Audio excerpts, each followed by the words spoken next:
ஹாய்டா butterflies, welcome back to our channel. இன்றைக்கி நம்ம என்ன பார்க்க போகிறோன்னா, டோன்ட் லீவ் மீ எபிசோடு 81 தான் பார்க்க போகிறோம். போன பாட் பார்க்காதவங்க பார்த்துட்டு வந்து இந்த பாட் பாருங்கள், அப்போ தான் இந்த பாட்டு உங்களுக்கு புரியும்.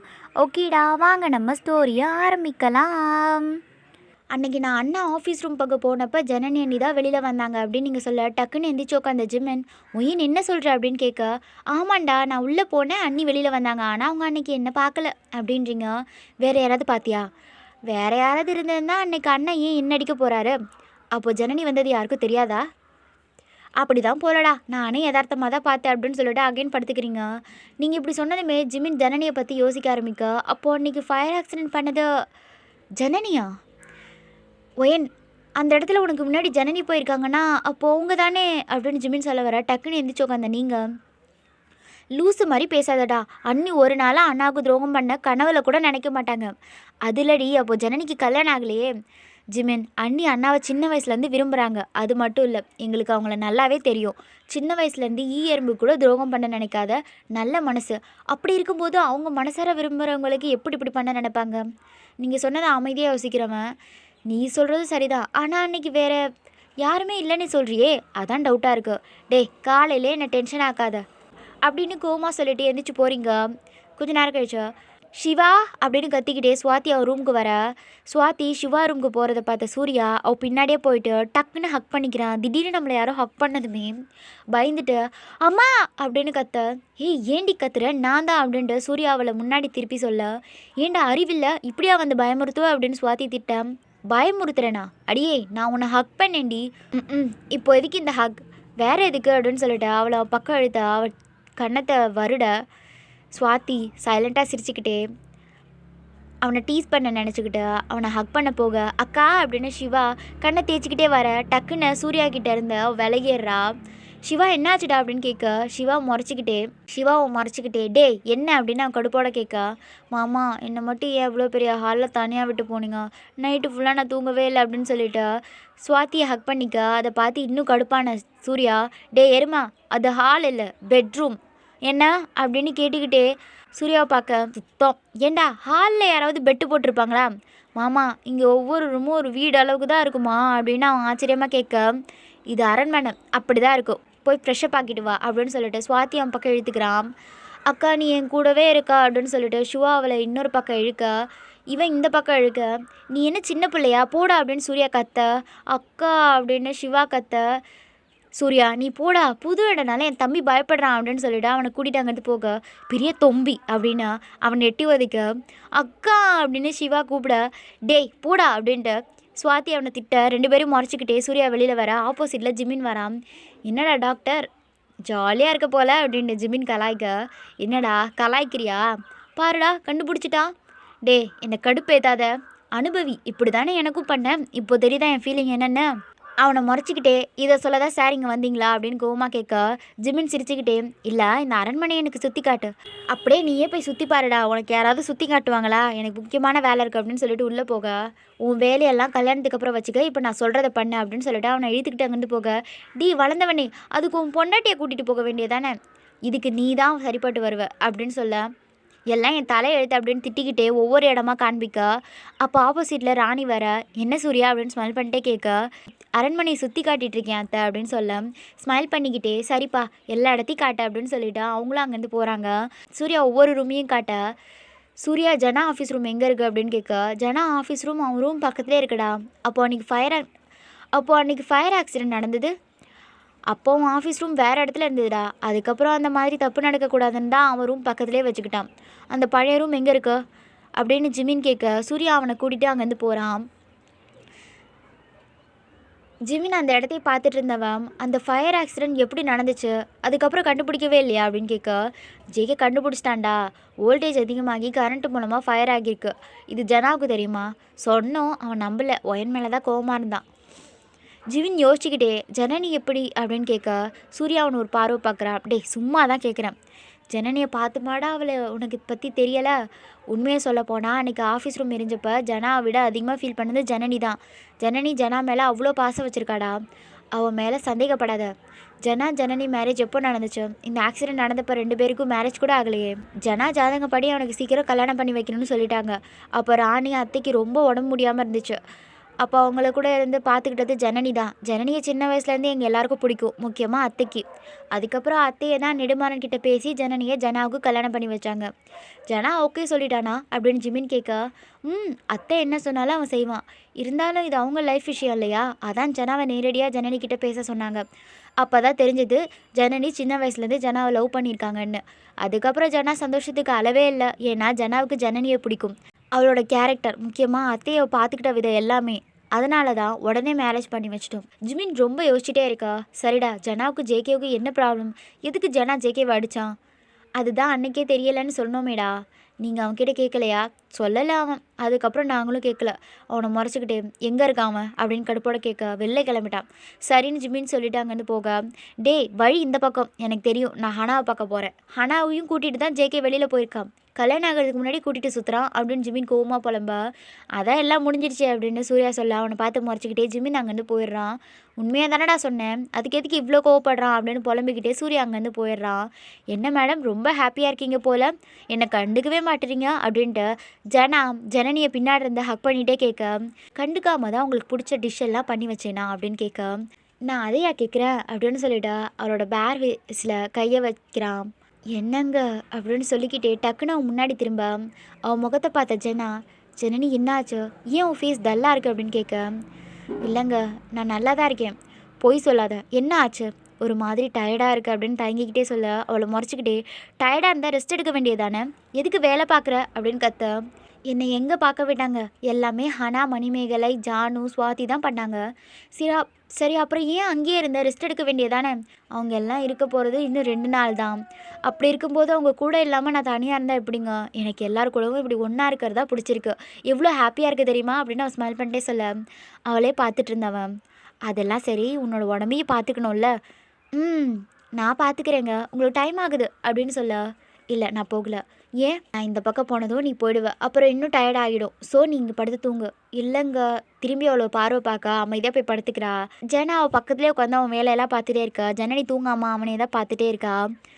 ஜனனி அப்படின்ட்டு அவன் வேலையை பார்த்துக்கிட்டே சத்தம் போட அவள் ஸ்மைல் பண்ணிகிட்டே அவன் மடியில் தலை வச்சு படுத்துக்கிறா. அதை பார்த்து அவன் ஸ்மைல் பண்ணிகிட்டே அவன் பார்த்துட்டு இருந்த வேலையெல்லாம் அப்படியே வச்சிட்றான். ஜிகே ஊர் சுற்றி பார்க்க போகிறோன்னா எல்லாரையும் கூட்டிகிட்டு வந்திருக்கலாம்ல அப்படின்னு ஹனா கூப்பிட, ஊர் சுற்றி பார்க்க போகல, அப்புறம் எங்கடா போகிறோம் அப்படின்னு ஹனா கேட்க, ஏன் இவ்வளோ அவசரப்படுற? அவனை முறைச்சிக்கிட்டே திரும்பிடுறா. ரொம்ப பெரிய காம்பவுண்ட் உள்ள கார் போக அது முன்னாடி இருந்த நேம் போர்டை பார்த்து அவளோட ஐஸ்லாம் ஒய்ட் ஆகுது. ஆமாம், ஜேகே குரூப்ஸ் ஆஃப் கம்பெனி உள்ளதாக கார் போகுது. அந்த காம்பவுண்ட் உள்ள 10-15 பில்டிங் இருக்குது. எல்லாத்தையும் க்ராஸ் பண்ணிவிட்டு நடுவில் இருக்கிற பில்டிங்கில் தான் ஜேகே காரை ஸ்டாப் பண்ணுறான். அந்த இடத்துலோட அழகையும் பிரம்மாண்டத்தையும் பார்த்த ஹனா அவளே மறந்து உட்காந்துருக்கா. அவளை பார்த்து ஜேகே சின்ன ஸ்மைலோட கார் டோர் ஓப்பன் பண்ணுறான். அவள் கார்லேருந்து இறங்க அவள் முன்னாடி வந்த ஒரு பொண்ணு பொக்கே எடுத்துகிட்டு வந்து ஹனா கிட்டே கொடுத்து வெல்கம் பண்ண அதை சின்ன ஸ்மைலோட ஹனா வாங்கிக்கிறா. ஜேகே ஹனாவோட கையை பிடிச்சிக்கிட்டு அங்கேருந்து கூட்டிகிட்டு போக எல்லாருமே ஹனாவோட அழகையும் 2 பேர் ஜோடி பொருத்தத்தையும் பார்த்து வாயடைச்சு போய் நிற்கிறாங்க. ஜேகே ஹனா கூட்டிகிட்டு வந்து அவனோட சேரில் உட்கார வைக்கிறான். ஜேகே அப்படின்னு அவன் எந்திக்க போக அவளை பிடிச்சி உட்கார வச்சவன் அவளை பார்த்து சின்ன ஸ்மைலோட, ஜேகே ஆஃபீஸ் செம்மையாக இருக்குடா, இதுதான் மெயின் பிரான்ச்சா அப்படின்னு கேட்க, மொத்த ஜேகே குரூப்ஸ் ஆஃப் கம்பெனிக்கும் இதுதான் மெயின் ஆஃபீஸ் அப்படின்னு சொல்லிக்கிட்டே அவன் முன்னாடி உள்ள டேபிளில் சாஞ்சு நிற்க, ரொம்ப கஷ்டம் இல்லைடா இவ்வளோ பெரிய கம்பெனியை ரன் பண்ணுறது? இனிமேல் இல்லை. ஏன்? இனிமேல் நீ தானே இதெல்லாம் பார்க்க போகிற, நான் ரெஸ்ட் எடுக்க போகிறேன். இன்னும் விளையாடுறியா? எனக்கு இதெல்லாம் பார்க்க டைம் இருக்காது, நான் என் குழந்தைங்களை பார்க்க தான் சரியாக இருக்கும். அவள் சொன்னதை கேட்ட சைலண்ட்டாக சிரித்தவன், அப்போ என்னை யாரடி பார்த்துப்பா அப்படின்னு சொல்லிட்டு அவளை அவன் பக்கம் இழுத்து நிற்க வைக்க, என்னடா பண்ணுற, இது ஆஃபீஸ் அப்படின்னு அவன் முடிச்சுக்கிட்டே சொல்ல, ஸோ வாட், என் பொண்டாட்டி கூட நான் எங்கே வேணாலும் ரொமான்ஸ் பண்ணுவேன் அப்படின்னு சொல்லிக்கிட்டே அவளை இடுப்போட ஹக் பண்ணிக்க. ஹனா ஸ்மைல் பண்ணிகிட்டே அவனை ஹக் பண்ணிக்கிட்டே, நான் இனிமேல் உனக்கு ஹெல்ப் பண்ணுறேன், உன்னோட ஹெல்ப் கண்டிப்பாக வேணுமே, அப்போ தானே குழந்தை பெற்றுக்க முடியும். அவனை விட்டு விலகி முறைச்சிக்கிட்டே, நான் ஆஃபீஸில் ஹெல்ப் பண்ணுறதை பற்றி சொன்னேன், நான் என் பொண்டாட்டிக்கு ஹெல்ப் பண்ணுறதை பற்றி சொன்னேன் அப்படின்னு சொல்லிட்டு அவளை இன்னும் பக்கம் எழுத்துக்கிறான். உன்கிட்ட பேசி ஜெயிக்க முடியுமா, போடா போய் வேலையை பாரு அப்படின்னு கத்த. ஜேகே ஸ்மைல் பண்ணிவிட்டு, சரி நீங்கள் இரு, நான் ரவுண்ட்ஸ் போயிட்டு வந்துடுறேன் அப்படின்னு சொல்ல ஜேகே போனதும் மேனேஜர் உள்ளே வந்து ஃபைலெல்லாம் அடுக்கி வைக்க அதை பார்த்ததுக்கப்புறம் தான் ஜேகேயோட வேலை எவ்வளோ கஷ்டம்னு அவளுக்கு புரியுது. மேனேஜரை உட்கார வச்சு அங்கே உள்ள ஃபைலெல்லாம் அவளே பார்க்க ஆரம்பிக்கா. ஆனால் கேட்குற கேள்விக்கெல்லாம் அவன் ஷாக் ஆகிட்டே உட்காந்துருக்கான். கொஞ்ச நேரத்துக்கு அப்புறம்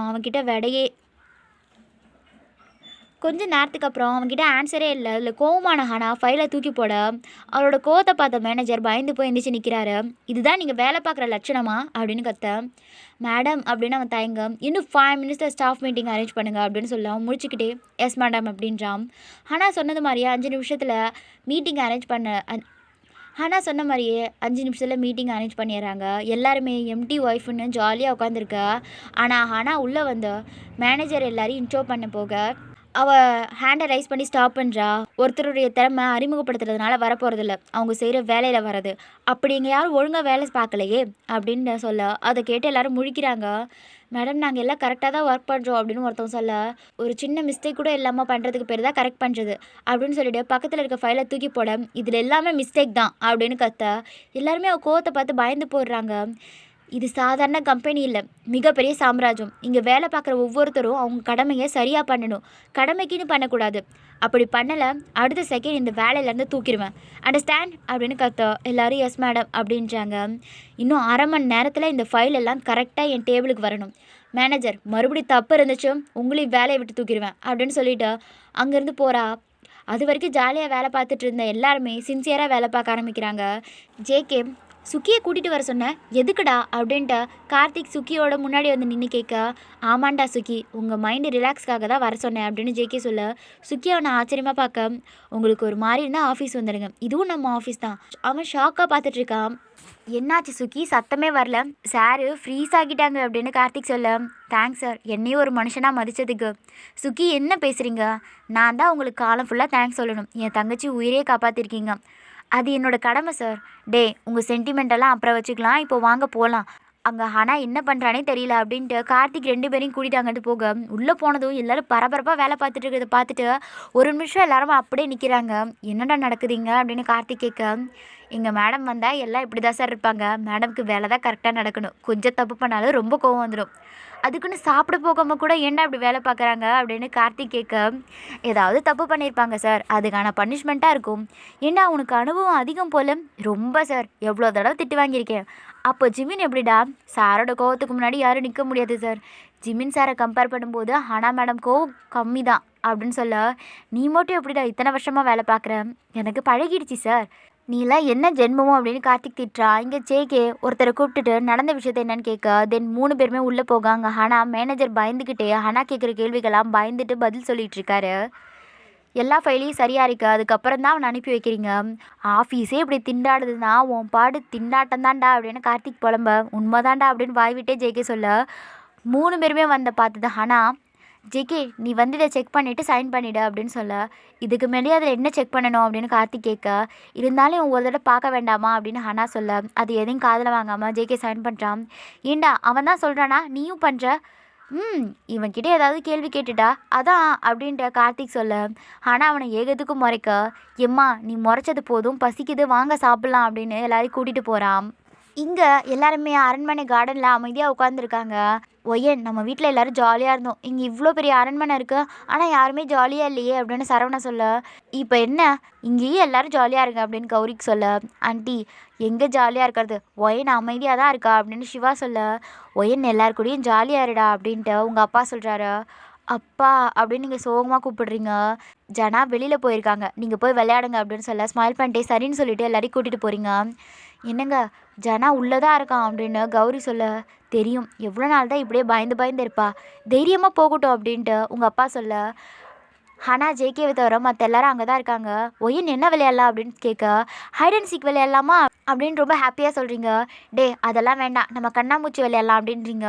எல்லோரும் உங்களை தான் பார்க்குறாங்க. என்னடா எல்லாம் எப்படி பார்க்குறீங்க, ரெண்டும் ஒன்று தாண்டி அப்படின்னு ஜிமின் கோமா சொல்ல, டே அது எப்படி ஒன்றாக முடியும், அடியே அவன் இங்கிலீஷில் சொன்னால் நீ தமிழில் சொல்கிற சார், இருந்தாலும் லாங்குவேஜ் வேறு தானே அப்படின்ட்டு சுக்கி சொல்ல, கரெக்ட் சுக்கி இந்த வளர்ந்தவனுக்கு ஒன்றுமே தெரிய மாட்டேங்குது அப்படின்னு நீங்கள் சொல்ல, ஆமாம் எனக்கு தான் ஒன்றும் தெரியலை, என்னடா அதுக்குள்ளே ஒத்துக்கிட்டான் அப்படின்னு சூர்யா சொல்ல, அதான்டா இதை வச்சு ஃபைட் சீன் வரும்னு எதிர்பார்த்தேன் அப்படின்னு கார்த்திக் சொல்ல, உன்னை ஏண்டா கட்டுனேன்னு உனக்கு இது வரைக்கும் தெரியலையாடி, டே நம்ம வளர்ந்தவனே தப்பாக நினச்சிட்டோம், அவன் முடிக்கிறதுக்கு முன்னாடியே நம்ம கவுண்டர் கொடுத்துட்டோம், அப்படின்ட்டு சூர்யா சொல்ல, இனிமே இந்த தப்பு பண்ணக்கூடாது அப்படின்னு கார்த்திக் சொல்கிறான். 2 பேரும் பேசினது கேட்டு ஜனனி சிரிச்சுக்கிட்டே, ஏண்டா அங்கே 2 பேர் சண்டை போடுறது உங்களுக்கு ஜாலியாக இருக்கா அப்படின்ட்டு அவள் கேட்க, ஜனனி இதை நீ ஜாலியாக தான் பார்க்கணும் அப்படின்னு சூர்யா சொல்ல, ஆமாம் சீரியஸாக பார்த்தாலும் நமக்கு சிரிப்பு தான் வந்துடும் அப்படின்னு கார்த்திக் சொல்கிறான். உங்களை திருத்தவே முடியாது அப்படின்னு ஜனனி சொல்ல, சரி சீக்கிரம் எல்லோரும் வாங்க சாபூத்திரி போடணும் அப்படின்னு நீங்கள் கூப்பிட அடுத்த செகண்ட் எல்லோரும் ஜிம்மின் அடிச்சுட்டு வந்து நிற்கிறாங்க. அட இடிமாடுக்கு பிறந்த எருமைங்களா இப்படியாடா ஓடுவீங்க அப்படின்னு ஜிமின் கத்த, அதை பார்த்து ஜனனி சத்தமாக சிரிக்கிறா. அண்ணி வாங்க அப்படின்னு கூப்பிட, ஒய்யன் நான் வரல அண்ணி சும்மா வாங்க அப்படின்னு நீங்கள் நிற்க வச்சு அவளுக்கு ஆசையாக இருந்ததுனால அமைதியாக நிற்கிறா. இது எல்லாத்தையும் ஜனா அவன் ரூம்லேருந்து பார்த்துட்டு தான் இருக்கான். ஜனனி சின்ன பிள்ளை மாதிரி இவங்க கூட விளாண்டு இருக்கிறத பார்த்து ஜனா சிரிக்கிறான். சா பூ த்ரீ அப்படின்ட்டு எல்லாம் கோரஸாக பாடிக்கிட்டே விளையாடா. டேய் நான் தான் போயிட்டேன், இல்லை நான் தான் போயிட்டேன் அப்படின்ட்டு எல்லாம் அடிச்சுக்கிறாங்க. ஜிமின் அவன் தலையில் கை வச்சுக்கிட்டு, இதுக்கு முன்னாடி சின்ன பசங்க கூட தோற்று போயிடும், அடைச்சி டீசெண்டாக விளையாடுங்க அப்படின்னு அவன் திட்டா. விளையாட்டில் என்ன டீசெண்ட் அப்படின்னு நீங்கள் கோவமாக கேட்க, விளையாட்டில் மட்டும் இல்லடி உனக்கு எதுலேயுமே டீசெண்ட் இல்லை. அவனை பார்த்து முறைச்சிக்கிட்டு, இருடா நான் விளையாடிட்டு வந்து உன்னை பார்த்துக்கிறேன் அப்படின்னு திட்டுறீங்க. கடைசியாக சூர்யா தான் கேச்சர் ஆகுறான். எல்லாருமே ஆளுக்கு ஒரு மூலையில் போய் ஒழிஞ்சிக்கிறாங்க. டே இந்த அரண்மனையில் நார்மலாகவே எங்கே ஒழிஞ்சாலும் கண்டுபிடிக்க முடியாதுடா அப்படின்னு புலம்புனவன், டே வளர்ந்தவனே எனக்கு ஹெல்ப் பண்ணுடா அப்படின்னு சூர்யா ஜிமின் கிட்ட கெஞ்சேன். எனக்கு வேறு வேலை இல்லை பாரு போடா அப்படின்னு அவன் கத்த. டே நீ தேடலாம் வேண்டாம், சும்மா பார்த்தாலே யார் எங்கே இருக்கான்னு கண்டுபிடிச்சிடலாம். ஜிமின் அவனுக்கு கோமா பக்கம், என்னை அப்புறமா வந்து சைட் அடி, நான் உன்னை விட்டு எங்கேயும் போக மாட்டேன், அடைச்சி வந்து தொலை அப்படின்னு திட்டிக்கிட்டே அவன் முன்னாடி போகிறான். 2 பேரையும் ஒவ்வொரு இடமா தேடி போகிறாங்க. மேலே இருந்த ஜனனி எங்கே போகிறா அப்படின்னு பார்த்த ஜனா வேகமாக அவ இருக்கிற ரூமுக்கு போகிறான். அப்போது ஆப்போசிட்டில் சூர்யாவும் ஜிமினும் 2 பேர் வரா. ஜனா நம்ம பசங்களை எங்கேயாவது பார்த்தா அப்படின்ட்டு சூர்யா கேட்க, எல்லாரும் ஜோடி ஜோடியாக ரைட் சைட் ரூமுக்கு போனாங்க, போய் பாரு. ஜோடி ஜோடியாவா அப்படின்னு சூர்யா கேட்டு முடிச்சுக்கிட்டே, டே வளர்ந்தவனே நீ வேண்டாம் இனிமேல் நானே பார்த்துக்கிறேன் அப்படின்னு சூர்யா சொல்ல, ஏண்டா எருமை வேலை பார்த்துட்டு இருந்தவனை இழுத்துட்டு வந்துட்டு இப்போ விளையாடுறியா அப்படின்னு ஜிமின் திட்ட. அதை விடு ஜனா, சுவாதி எங்கேயாவது பார்த்தியா, நானே ஆளை தேடிட்டுருக்கேன், இப்போ உன் ஆள் முக்கியமா அப்படின்னு ஜனா சுற்றி பார்த்துக்கிட்டே சொல்ல, அடப்பாவி அப்போ நீ ஜனனியை தேடி தான் வந்தியா, பின்ன உன்னை தேடி வருவாங்களா அப்படின்னு ஜிமின் கேட்டுட்டு, ஜனனி ஃபஸ்ட் ரூமில் இருக்காங்க அப்படின்னு சொல்ல, ஜனா ஸ்மைல் பண்ணிட்டே அங்கேருந்து போக, ஏண்டா அவனை மட்டும் விடுற அப்படின்னு சூர்யா கோவமாக கேட்க, அவனுக்கு கல்யாணம் ஆகிடுச்சு உனக்கு என்ன, அதுதான்டா நானும் சொல்கிறேன், அவனுக்கு கல்யாணம் ஆகிடுச்சு, டெய்லி ரொமான்ஸ் பண்ணுவான், எனக்கு எப்போதான் சான்ஸ் கிடைக்கும், அப்போவும் கிடைக்காது, உன் ஆள் அவள் தம்பி கூட இருக்கா, எனக்கு எதிரியே அவன் தான்டா, இன்றைக்கி அவனுக்கு இருக்குது எங்கே இருக்கான்னு சொல்லுடா அப்படின்னு சூர்யா கோவமாக கேட்க, எங்கன்னு நீயே தேட நான் என் தக்காளி குட்டியை பார்க்க போகிறேன். ஏன்னா சூர்யா ஒவ்வொருத்தையும் தேடி கொண்டுகிட்டே போகிற. ஜனனி யாருக்கும் தெரியாமல் தூண் பின்னாடி ஒளிஞ்சிட்ருக்க. யாரோ வர சவுண்ட் கேட்டு இன்னும் நல்லா ஒளிஞ்சிக்கிறா. அவள் பண்ணுறதெல்லாம் பார்த்து சிரித்த ஜனா அவள் கையை பிடிச்சவன் பக்கம் இழுத்துக்க. யாரோ இழுத்ததும் பயந்தவ ஜனா அப்படின்னு சொன்னதுமே பெருமூச்சு விடுறா. என்னங்க சத்தம் போடாதீங்க அப்படின்னு சொல்லிவிட்டு அவனையும் இழுத்து ஒளிய வச்சுக்க.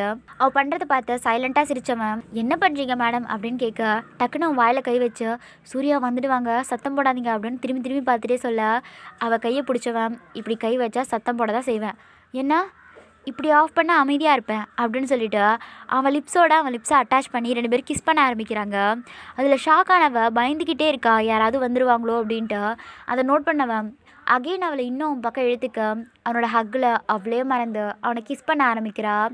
இங்கே ஜிமின் உங்களை தேடிட்டு வர, அங்கே நீங்கள் கிச்சனில் உட்காந்துக்கிட்டு சுகி கூட ஸ்நாக்ஸ் சாப்பிட்டுட்ருக்கீங்க, அது கூட கதையும் பேசிகிட்டு இருக்கீங்க. ஏய் என்னடி பண்ணிகிட்ருக்க அப்படின்னு ஜிமின் கத்த, டீ கத்தாத அப்படின்னு நீங்கள் சொல்கிறீங்க, ஏன் அப்படின்னு கோவமாக கேட்க, சூர்யா சார் வந்துடுவார் சார் அப்படின்னு சுக்கி சொல்ல, இப்படி உட்காந்து கதை பேசிகிட்டு இருக்கும்போது அவனுக்கு தெரியாதா அப்படின்னு ஜிமின் கேட்க, இப்போ உனக்கு என்னடா வேணும், எங்களை டிஸ்டர்ப் பண்ணாமல் போடா அப்படின்னு நீங்கள் திட்ட, உன் கூட ரொமான்ஸ் பண்ணலான்னு வந்தேன் பாரு, இருடி எல்லாரையும் போட்டு கொடுத்துட்டு வரேன் அப்படின்னு சூர்யாவை தேடி போக, அப்போ ஆப்போசிட்டில் நெடுமாறன் வராரு. இவர் இங்கே என்ன பண்ணுறாரு அப்படின்னு ஜிமின் யோசிக்க, தம்பி ராணி எல்லாரையும் கூப்பிட்டாங்க அதுக்கு தான் வந்தேன் அப்படின்னு சொல்ல, வரேங்க அப்படின்னு சொல்லிட்டு எல்லாரையும் கூட்டிகிட்டு போக, எல்லாருக்கும் முன்னாடியும் ராணி ஆஜராகிறாங்க.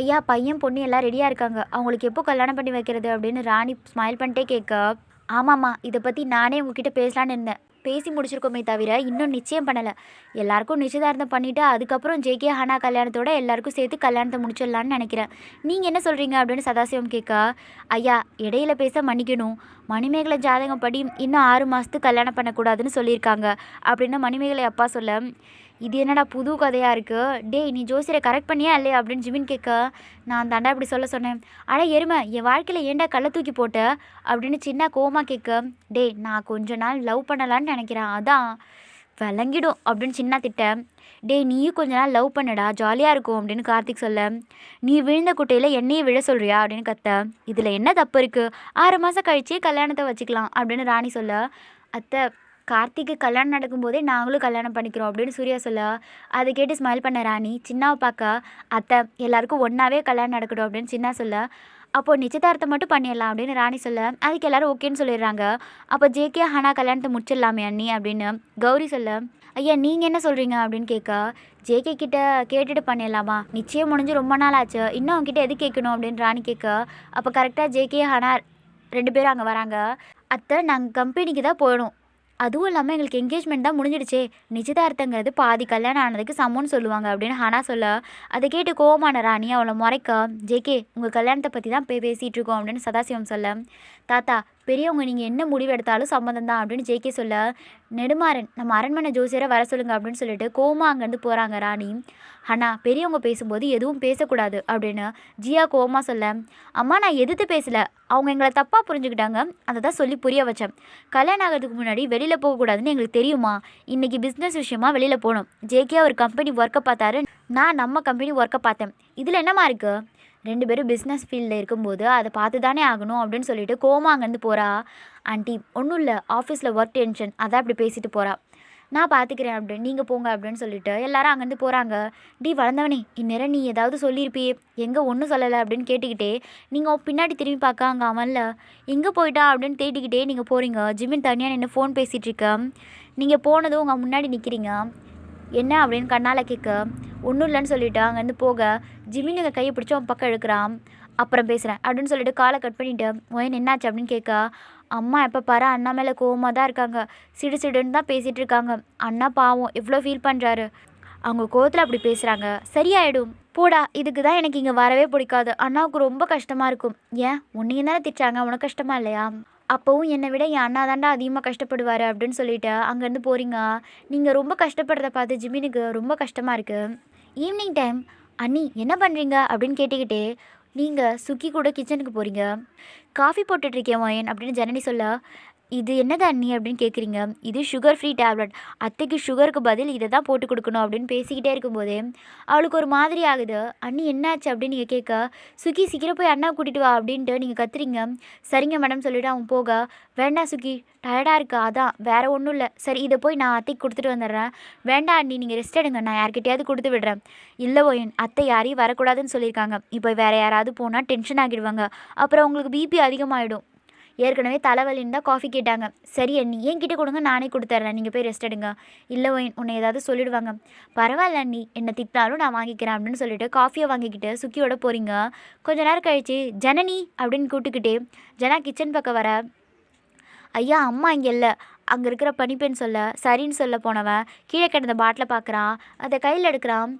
இங்கே இதுக்கு முன்னாடி யார் வந்தா அப்படின்னு கோவமாக கேட்க, ஒயனாமா தான் காஃபி எடுத்துகிட்டு போனதை பார்த்தேன் அப்படின்னு பயந்துக்கிட்டே சொல்ல, ஒய்யனா யாருக்கு அப்படின்னு கேட்க, ராணி அம்மாவுக்கு அப்படின்னு சொல்லி முடிக்கிறதுக்குள்ளேயே ஜனா அங்கேருந்து ஓட, சுகி நீ வர வேண்டாம் போ அப்படின்னு நீங்கள் சொல்கிறீங்க. இல்லை மேடம் உங்களை நான் தனியாக அனுப்ப மாட்டேன், சார் உங்களை விட்டு எங்கேயும் போகக்கூடாதுன்னு சொல்லியிருக்காரு. சுகி சொல்கிறல்ல நீ வந்தால் உன்னை ஏதாவது சொல்லுவாங்க, காஃபி தானே கொடுக்க போகிறேன், நான் எதுவும் சொல்ல மாட்டாங்க. இல்லை மேடம் அப்படின்னு சுகி பேச வர, உன்னை போக சொன்னேன் அப்படின்னு சொல்ல அவன் அமைதியாக அங்கேருந்து போகிறான். அம்மா அப்படின்னு சொல்லிக்கிட்டே காஃபியை நீட்ட உங்களை பார்த்து முறைச்சிக்கிட்டே, உன்னை யார் இங்கே வர சொன்னா அப்படின்னு கேட்க, அம்மா உங்களுக்கு தலைவலி அதான் காஃபி கொண்டு வந்தேன் அப்படின்னு சொல்ல அவளை பார்த்து முறைச்சிக்கிட்டே காஃபியை வாங்கினவங்க வெளியில் போ அப்படின்னு கத்துறாங்க. நீங்கள் அமைதியாக வெளியில் போக இங்கே ஜிமின் உங்களை தேடிக்கிட்டு வர ஆப்போசிட்டில் சுக்கியை பார்த்ததுமே ஒயன் எங்க அப்படின்னு கேட்க, சார் மேடம் ராணி மேடம்க்கு காஃபி கொடுக்க போயிருக்காங்க அப்படின்னு சொல்ல, என்ன அப்படின்னு ஷாக்காக கேட்டவன், அவளை தனியாக விட தானே உங்ககிட்ட சொல்லியிருக்கேன்ல அப்படின்னு ஜிமின் கோமா கேட்க, சார் மேடம் தான் என்ன போக சொல்லிட்டாங்க அப்படின்னு சொல்ல அவனை முறைச்சிக்கிட்டே ஜிமின் ராணி ரூமுக்கு வர, இங்கே ராணி காஃபியை குடிக்க போக வேகமாக உள்ளே ஓடி வந்த ஜனா அந்த காஃபியை தள்ளி விடுறான். ஜனா ஓடி வந்ததை பார்த்த நீங்கள் என்னாச்சுன்னு புரியாமல் பார்க்க, அம்மா காஃபி குடிச்சிட்டிங்களா அப்படின்னு படபடன்னு கேட்க, ஜனா என்னாச்சுப்பா நான் காஃபி குடிக்கலை அப்படின்னு சொல்ல ஒரு டீப் பிரீத் விட்டவன், அம்மா காஃபியில் விஷம் கலந்துருக்கு அப்படின்னு சொல்ல, என்ன அப்படின்ட்டு ராணி மட்டும் இல்லை நீங்களும் ஷாக் ஆகிடுறீங்க. ராணி அப்புறம் ஜனா 2 பேருமே திரும்பி உங்களை பார்க்க, இதுக்கு தான் என்றைக்கும் இல்லாமல் இன்றைக்கி எனக்கு காஃபி கொண்டு வந்தியா அப்படின்னு ராணி கோவமாக கேட்க, இல்லைம்மா அப்படின்னு தலையாட்டிங்க. ஜனா அவங்க முன்னாடி கோவமாக வர, நீங்கள் கோவத்தை பார்த்து பயந்துக்கிட்டே பின்னாடி நகர, இல்லைண்ணா அப்படின்னு ஒரு வார்த்தை கூட வராமல் தலையை மட்டும் ஆட்டுறீங்க. என் பிஸ்னஸ் ஒன்றும் இல்லாமல் ஆக்க பார்க்குனேன், இப்போ என் அம்மாவை கொல்ல பார்த்துட்டியா அப்படின்னு ரொம்ப கோவத்தோட உங்களை அடிக்க கை ஓங்க. அப்போ அங்கே ஓடி வந்த ஜிமன் ஜனா கையை பிடிச்சி தடுத்து நிறுத்துகிறான். ஜிமின் அப்படின்ட்டு டியர்ஸோட அவனை ஹக் பண்ணிக்கிறீங்க. ஒரு கையால் உங்களை ஹக் பண்ணவன் ஜனா கையை கோவமாக உதறி தள்ளுறான். ஜிமின், என் பையன் ஒன்றும் தேவையில்லாமல் உன் பொண்டாட்டி அடிக்க போகல. காஃபி போட்டால் அதில் விஷத்தை கலந்து என்னை கொல்ல பார்த்துருக்கா அப்படின்னு கோவமா ராணி சொல்ல, அத்தை என் மனைவிக்கு காஃபியே போட தெரியாது, அப்படி இருக்கும்போது அவள் எப்படி உங்களை கொல்ல பார்த்துருப்பா அப்படின்னு ஜிமின் கேட்க, காஃபி போட தெரியாது ஆனால் விஷத்தை கலக்க தெரியும்ல அப்படின்னு ஜனா கேட்க, ஜனா இவன் தான் விஷத்தை கலந்தான்னு என்ன ஆதாரம் இருக்குது? அவன் கையில் உள்ள விஷ பாட்டில் காமிக்க, என்னைக்கும் இல்லாமல் இன்றைக்கி ஏன் இவன் என் அம்மாவுக்கு காஃபி எடுத்துகிட்டு வந்து தரணும்? யாரும் இல்லாத நேரமாக பார்த்து இப்படி ஒரு வேலையை பார்த்துருக்கா. இதை மட்டும் என் அம்மா குடிச்சிருந்தா அப்படின்ட்டு அவன் கோவத்தில் அவன் கண்ணெல்லாம் செவக்குது. அதை பார்த்தா நீங்கள் அகைன் பயந்து ஜிமின் பின்னால் ஒளிஞ்சிக்கிறீங்க. போதும் ஜனா அப்படின்னு ஜிமின் கத்த, ஒயன் ஜிமின் கையை பிடிச்சிக்கிட்டு வேண்டான்னு சொல்கிறீங்க. சார் மேடம் கூட இருந்தது நான் தான், அவங்க எந்த தப்பு பண்ணலை சார் அப்படின்னு சுக்கி சொல்ல, யாருமே இல்லாதப்போ காஃபி போட தெரியாத பொண்ணு எப்படி காஃபி போடுவா அப்படின்னு ஜிமின் சொல்ல, இவ இருந்தான்னு இப்போ தானே சொன்னா, இவ என்ன சொன்னாலும் செய்கிற ஆள் தானே, அப்படி இருக்கும்போது இவங்களை நம்ப சொல்கிறியா அப்படின்னு ஜனா கேட்க, ஜனா நீ ஒவ்வொரு தடவையும் ஒயின் மேலே இல்லாத படியெல்லாம் தூக்கி போடுற. அவள் கனவுல கூட அத்தைக்கும் உனக்கு துரோகம் பண்ண நினச்சதில்லை. இப்போ மட்டும் இல்லை, அந்த ஃபயர் ஆக்சிடென்ட்லேயும் இவ்வளோ தான் நீ குத்த சொன்ன. யாருமே இல்லாத இடத்துல இவ இருந்தா இவ தான் தப்பு பண்ணான்னு அர்த்தமா? தப்பு பண்ணுறவ எதுக்கு நேரடியாக எல்லார் கண்ணிலையும் படுற மாதிரி பண்ணணும்? தெரியாமல் பண்ணிட்டு போயிடலாமே. இவங்க முன்னாடி வந்தால் கோவப்படுவாங்கன்னு தெரிஞ்சும் ஏன் வரணும்? கொஞ்சம் யோசிங்க. என் ஒயன் இப்போ மட்டும் இல்லை, எப்போவும் தப்பு பண்ண மாட்டா. அதை கூடிய சீக்கிரம் உங்கள் எல்லாருக்கும் நிரூபிக்கிறேன் அப்படின்னு கோவமாக சொல்லிவிட்டு உங்கள் ஹேண்டை பிடிச்சிட்டு அங்கேருந்து இழுத்துட்டு போக பின்னாடியே சுக்கியும் வரான். ஜனா அவங்க அம்மா பார்த்துட்டு அங்கேருந்து போக இங்கே ரூமுக்கு கோவமாக வந்த ஜனா பெட்டில் தூங்கிட்டு இருந்த ஜனனியை பார்த்துட்டு அவள் பக்கத்தில் வந்து உட்காரான். ஜனனி என்னாச்சுமா அப்படின்ட்டு அக்கறையா அவள் தலையை வருடிக்கிட்டே கேட்க, ஒன்றும் இல்லைங்க டயர்டாக இருக்கு அதான் அப்படின்னு சொல்லிட்டு அவள் கண்ணை கூட விழிக்க முடியாமல் சொல்ல, இதுக்கு தான் அப்போவே ஹாஸ்பிட்டல் போகலான்னு சொன்னேன். ஒன்றும் இல்லைங்க அப்படின்னு சொல்லிட்டு அவன் கையை பிடிச்சிக்க ஜனா அவளை விட்டு நகராமா அப்படியே உட்காந்துருக்கான். ஜிமின் அங்கே ரூமுக்கு வந்ததும், ஏண்டி உனக்கு அறிவு இருக்கா இல்லையா? நீ எதுக்கு உங்கள் அம்மா காஃபி எடுத்துகிட்டு போய் கொடுத்த அப்படின்னு கோமா கேட்க, நீங்கள் அமைதியாக இருக்கீங்க. சுக்கி நீ தான் காஃபி போட்டியா அப்படின்னு ஜிமின் கோமா கத்த, இல்லை சார் நானும் மேடம் கிச்சனுக்கு போனப்போ ஜனனி மேடம் தான் காஃபி போட்டுட்டு இருந்தாங்க. திடீர்னு அவங்களுக்கு ஒரு மாதிரி ஆகிடுச்சு, அதான் மேடம் காஃபி வாங்கிட்டு போய் கொடுத்தாங்க அப்படின்னு சொல்ல, என்ன ஜனனியா அப்படின்ட்டு ஷாக் ஆயிடுறான். இதை ஏன் அங்கேயே சொல்லலை அப்படின்னு 2 பேரும் திட்ட, இல்லைடா ஆல்ரெடி அண்ணா ரொம்ப டென்ஷனாக இருக்கார், அன்றைக்கி ஒரு மாதிரி இருந்துச்சு, அதான் நான் கொண்டு வந்து கொடுத்தேன்னு சொன்னால் அவர் இன்னும் டென்ஷன் ஆகிடுவார். அன்றைக்கி ஏதாவதுன்னா அவரால் தாங்கிக்க முடியாது, அதனால தான் சொல்லலை அப்படின்ல. அதை கேட்ட ஆச்சரியமா அவளை பார்த்தவன், ஏண்டி அதுக்குன்னு உன் மேலே பழிய போடுவாங்க, அமைதியாக இருப்பியா? நான் வர கொஞ்சம் லேட்டானாலும் உன் அண்ணன் உன்னை அடிச்சே கொண்டு இருப்பான். நீங்கள் ஜிம்மினை ஹக் பண்ணிட்ட, பரவாயில்ல அண்ணன் தானே. அதை கேட்டு ஷாக்கானவன் சுக்கி உடனே இங்கேருந்து வெளியே போகிறான். ஜிமின் உங்களை ஹக் பண்ணிக்கிட்டே, ஏண்டி இவ்வளோ நல்லவராக இருக்க அப்படின்னு கேட்க, அவன் ஹக்கில் கொஞ்சம் நேரம் இருந்த நீங்கள், ஜிமின் நல்ல வேலைடா அண்ணன் வந்தார், இல்லைனா அம்மாவுக்கு என்ன ஆகியிருக்கும் அப்படின்னு டியர்ஸோடு சொல்ல, உங்களை விலைக்கு டிஎஸை வைப் பண்ணவன், யாருக்கும் எதுவும் ஆகாது பயப்படாது அப்படின்னு சொல்லி உங்களை சமாதானப்படுத்துகிறான். டக்குன்னு உங்ககிட்டேருந்து விலகுனவன், டே இந்த விஷயத்த சுக்கி அண்ணா கிட்ட சொல்லிட போகிறான், அப்புறம் அண்ணா ரொம்ப ஃபீல் பண்ணுவார், நான் உடனே போகிறேன் அப்படின்னு வெளில ஓடி வர, விஷயம் கேள்விப்பட்டு ஜேகே ஆப்போசிட்டில் வரான். வெளில இருந்த ஜேகே உள்ளே வர ஆப்போசிட்டில் சுக்கி சோகமாக இருக்கிறத பார்த்து, என்னாச்சு சுக்கி அப்படின்னு கேட்க, மறுபடியும் யாராவது எதாவது சொல்லிட்டாங்களா அப்படின்னு கேட்க, இல்லை சார் அப்படின்னு நடந்த விஷயத்த சொல்ல, அடுத்த செகண்ட் ஜேகே உங்களை பார்க்க தான் ஓடி வரான். ஒயன் அப்படின்னு ஜேகே கூப்பிடா, அண்ணான்னு சொல்லிட்டு போய்ட்டு ஹக் பண்ணிக்கிறீங்க. வேண்டாண்டா இனிமேல் நம்ம இங்கே இருக்க வேண்டாம், ஒவ்வொரு நிமிஷமும் நீ கஷ்டப்படுறத என்னால் பார்க்க முடியாது, நம்ம போகலாம் அப்படின்னு ஜேகே சொல்ல, இல்லைண்ணா நீங்கள் பேச வர எதுவும் சொல்லாத, ஜிமின் கூட இருந்ததுனால உன்னை காப்பாற்றினாரு, இல்லைண்ணா அப்படின்னு அதுக்கு மேலே சொல்ல முடியாமல் அவன் தவிக்கிறான். நம்ம உடனே போகலாம் அப்படின்றான். கூட்டிகிட்டு போ, உன் தங்கச்சி மேலே இருக்க பழி அப்படியே இருக்கட்டும், ஜனாவும் அத்தையும் உன் மேலே இன்னும் வன்மத்தை வளர்த்துக்கிட்டே இருக்கட்டும், நீ இவளை கூட்டிகிட்டு போ அப்படின்னு ஜிமின் அங்கே கோவமாக வந்து சொல்ல, ஜேகே அமைதியாக இருக்கான். இந்த தப்பை யார் பண்ணாங்கன்னு கண்டுபிடிக்க வேண்டாமா? யார் பண்ணாங்கன்னு சொன்னாலும் இங்கே யாரும் நம்ப மாட்டாங்க, அவங்க மனசில் நாங்கள் தான் இது எல்லாமே பண்ணோன்னு முடிவு பண்ணி வச்சிட்டாங்க அப்படின்னு ஜேகே சொல்ல, அப்போ தப்பெல்லாம் யார் பண்ணுறாங்கன்னு இவனுக்கு தெரியுமா அப்படின்னு ஜிமின் யோசிக்க, எனக்கு என் தங்கச்சி சந்தோஷம்தான் முக்கியம், உண்மையை சொல்லி நான் யாரோட வாழ்க்கையும் கெடுக்க விரும்பலை, ஒயன் நம்ம போகலாண்டா அப்படின்னு ஜேகே சொல்ல, நீங்கள் சரிங்க அண்ணான்றீங்க, ஒயனை நான் எங்கேயும் அனுப்ப மாட்டேன் அப்படின்னு ஜிமின் கோவமாக சொல்ல, 2 பேரும் அவனை தான் பார்க்குறீங்க, உனக்கு உன் தங்கச்சி சந்தோஷம் முக்கியம்னா எனக்கு என்னோடய ஒய்ஃபோட மரியாதை முக்கியம், அவள் பண்ணாத தப்புக்கு எத்தனை வருஷமாக பழியை ஏற்றுட்ருப்பா, இந்த தப்பெல்லாம் யாரை பண்ணுறாங்கன்னு ஆதாரத்தோடு நிரூபிக்காமல் நானும் ஒயனும் வரமாட்டோம் அப்படின்னு முடிவோடு சொல்லிவிட்டு ஜிமின் அங்கேருந்து போகிறான். அண்ணா அப்படின்னு நீங்கள் சொல்ல, நான் பார்த்துக்கிறேன்டா அப்படின்னு சொல்லிவிட்டு ஜேகே உங்களை சமாதானப்படுத்துகிறான். ஜிமின் ஸ்ட்ரெயிட்டாக கிச்சனுக்கு தான் வரான். அங்கேருந்து எல்லாரையும் பார்த்தவன், ஒயன்தான் கடைசியாக கிச்சனுக்கு வந்தாங்கன்னு யார் ஜனா கிட்ட சொன்னது அப்படின்னு கோமா கேட்க, எல்லோரும் முடிச்சுக்கிட்டே நிற்கிறாங்க. உங்களை தான் கேட்குறேன் அப்படின்ட்டு வேகமாக கத்த, அதில் எல்லோரும் பயந்துடுறாங்க. ஒரு பொண்ணு மட்டும் முன்னாடி வந்து, ஐயா நான் தான் சொன்னேன் அப்படின்னு சொல்ல, இங்கே பார்த்தீங்களா ஒயன் மட்டும் தான் கிச்சனில் இருந்தானே, நான் வரும்போது ஒயன் அம்மா காஃபி எடுத்துகிட்டு போனாங்க, கிச்சன் உள்ளே வந்து பார்த்தப்ப யாரும் இல்லை, அதுதான் ஐயா கிட்ட கேட்டப்போ சொன்னேன், ஓ யார் இருந்தாங்கன்னு பார்க்காம ஒயனை பார்த்துட்டு இப்படி தான் சொல்லுவீங்களா அப்படின்ட்டு கோவம் குறையாமல் சொல்ல அவள் பயந்துக்கிட்டே நிற்கிறா. இன்னொரு தடவை யாராவது இப்படி பண்ணீங்க உண்டு இல்லைன்னு பண்ணிடுவேன், போங்க இங்கேருந்து அப்படின்னு கத்த. அடுத்த செகண்ட் எல்லாருமே அங்கேருந்து போகிறாங்க. ஜிமின் கிச்சன் உள்ள வந்து எல்லாத்தையும் பார்க்க அப்போ கீழே ஒரு கொலுசு கிடக்கு. அப்போ ஜேகே வந்து ஜிமின்னு கூப்பிட, இங்கே பாரு இது ஜனனியோட கொலுசு தானே. அதை பார்த்துக்கிட்ட ஆமான்னு சொல்லி அவனை ஹெட் நோட் பண்ண. தப்பு பண்ணுறதெல்லாம் ஒய்ஃபு, ஆனால் கெட்ட பேரெல்லாம் ஏன் ஒய்ஃபுக்கா. இன்றைக்கி மட்டும் இல்லை, அன்றைக்கி ஃபயர் ஆக்சிடென்ட் ஆனப்போ அங்கே ஜனனி வந்திருக்கா, ஆனால் அதை யாருமே பார்க்கல. என் ஒயனை உயிரை பற்றி கூட கவலைப்படாமல் அவன் அண்ணனுக்காக ஃபைல் எடுத்துகிட்டு வந்து கொடுத்துருக்கா. நல்லது பண்ணிவிட்டு எல்லாருக்கிட்டையும் கெட்ட பேர் வாங்கிட்டுருக்கா. இன்றைக்கி இதை நான் சும்மா விட மாட்டேன் அப்படின்னு ஜிமின் கோவமாக சொல்ல போக, ஜிமின் ப்ளீஸ் அமைதியாக இருங்க அப்படின்னு ஜேகே அவனை பிடிச்சி தடுத்து நிறுத்த. இன்னும் என்னடா அமைதியாக இருக்க சொல்கிற, எவ்வளோ பெரிய விஷயம் நடந்திருக்கு, அப்போ கூட ஜனனி தான் நான் பண்ணேன்னு வாயை திறந்து சொல்லலை. நான் அவங்களுக்கு பாவம் பார்க்கணுமா, அவங்க என் ஒயனை அழுதுட்டுருக்கா, விடுடா அப்படின்னு கத்த. ஜிமின் அப்படின்னு ஜேகே வேகமாக கத்த அவன் அமைதியாகிடுறான். எனக்கு எல்லா விஷயமும் முன்னாடியே தெரியும். அவனை முறைச்சி பார்த்த ஜிமின், உன்ன மாதிரி எல்லார்கிட்டையும் உண்மையை மறைச்சி என்னால் நடிக்க முடியாது அப்படின்னு அவன் கோவம் குறையாமல் சொல்ல, ஃபயர் ஆக்சிடென்ட் பண்ணது ஜனனி தான், நீ அண்ணாக்கிட்டேயும் சொல்லிட்டேன் என்ன அப்படின்னு ஷாக்கோட ஜிமின் கேட்க, ஆமாம் ஜிமின், கண்டிப்பாக அப்படி ஒரு காரியத்தை என் தங்கச்சி பண்ண மாட்டான்னு தெரியும். அது யாருன்னு கண்டுபிடிக்க நினச்சப்போ தான் ஒயன் அண்ணாவோட ஃபைலை என்கிட்ட கொடுத்தா. அன்றைக்கி நானும் ஒயினை பற்றி அண்ணா தெரிஞ்சுக்கணுன்னு அவகிட்ட ஃபைலை கொடுத்துட்டு சொல்லலான்னு போனேன். ஆனால் ஒயின் வேணான்னு தடுத்துட்டா, அண்ணா நம்ப மாட்டாங்கன்னு. அது உண்மைதான், நாங்கள் என்ன சொன்னாலும் அன்றைக்கி எதையும் அண்ணா கேட்டிருக்க மாட்டார். அதான் ஃபயர் ஆக்சிடென்ட் பண்ணது யாருன்னு கண்டுபிடிச்சேன். அப்போ தான் தெரிஞ்சிச்சு அது ஜனனின்னு. என்னால் இதை நம்ப முடியல, ஆனால் அதுதான் உண்மை. அப்போ தான் ஜனனி அண்ணாவுக்கு பேசி முடித்தாங்க. என்னால் இந்த விஷயத்தை எப்படி சொல்கிறதுன்னு தெரியல, ஆனாலும் அண்ணன் லைஃப் ஆச்சேன்னு சொன்னேன். அப்போ தான் அண்ணா என்னை அடிச்சிட்டாரு. என்ன நடந்துச்சு நான் முழுசாக சொல்ல வரதுக்குள்ளே அண்ணா கோவப்பட்டுட்டாரு. அது தெரியாமல் ஒயன் கோவப்பட்டுட்டா. அதுக்கப்புறம் எப்படி இந்த விஷயத்த சொல்கிறது அப்படின்னு சொல்ல, எங்கள் மேலே அண்ணன் கோவமாக இருக்காரு. இந்த நேரத்தில் நான் எப்படி போய் சொல்கிறது, அவர் உயிரே வச்சிருக்கா அவர் மனைவி தான் அன்றைக்கி ஃபயர் ஆக்சிடென்ட் பண்ணதுன்னு. ஜனாவை சின்ன வயசுலேருந்து காதலிச்ச ஜனனி எப்படி இப்படி ஒரு காரியத்தை பண்ணா, என்னால் நம்பவே முடியல அப்படின்னு ஜிமின் கோவமாக சொல்ல, அண்ணி காதலிச்ச விஷயம் தெரிஞ்சு நானும் இப்படி தான் யோசித்தேன். அப்போ தான் இன்னொரு உண்மையும் தெரிஞ்சிச்சு. என்ன அப்படின்னு ஜிமின் கேட்க, அண்ணி இந்த விஷயத்த பண்ணலைன்னு. அவன் சொன்னதை கேட்டு கன்ஃபியூஸ்ட் ஆகிட்டான். என்ன வளர்ற, இப்போ தான் சொன்னேன் இந்த விஷயத்தை ஜனனி பண்ணான்னு, இப்போ இல்லைன்னு சொல்கிற அப்படின்னு ஜிமின் கோவமாக கேட்க, ஆமாம் ஜிமின், அண்ணி இந்த விஷயத்த பண்ணிட்டாங்கன்னு நானும் கோவமாக இருந்தேன். இருந்தாலும் மனசளவில் கூட யாருக்கும் துரோகம் நினைக்காதவங்க அவங்க விரும்பின பையனுக்கு எப்படி இப்படி ஒரு காரியத்தை பண்ணுவாங்க. இப்போ ஃபயர் ஆக்சிடென்ட் யார் பண்ணது, அண்ணி தான். அகைன் கோவமாக பார்க்க, அண்ணி தான், ஆனால் அவங்க இது தெரியாமல் பண்ண விஷயம். அன்றைக்கி அண்ணா ஆஃபீஸ் ரூம் போனது அண்ணி, அங்கே இருக்க சுவிட்சை போட்டது அண்ணி, ஆனால் அதனால தான் ஃபயர் ஆச்சுன்னு இது வரைக்கும் அவங்களுக்கு தெரியாது. தெரிஞ்சால் உயிரே விட்டுடுவாங்க.